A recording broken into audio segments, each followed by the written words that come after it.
Жашоо bir келген байлык. Адам үчүн бир эле келет.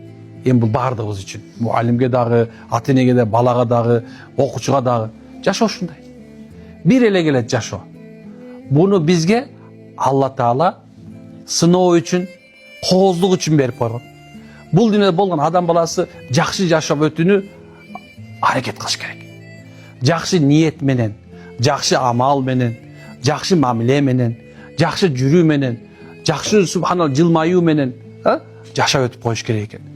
Барбы, жокпу, жашооңдо байсыңбы, кедейсиңби, ооругансыңбы, ооруган жоксуңбу, акылың барбы, жокпу, бул дүйнөнү жакшы жашап өтүш керек экен. Сонун жашап коюшубуз керек. Эмне үчүн дегенде бул бир эле келет. Bir күнү бул чоң күйүп турган жарыктык чыкты өчүп калат. Ошого чейин жашоонун кадырын билиш керек.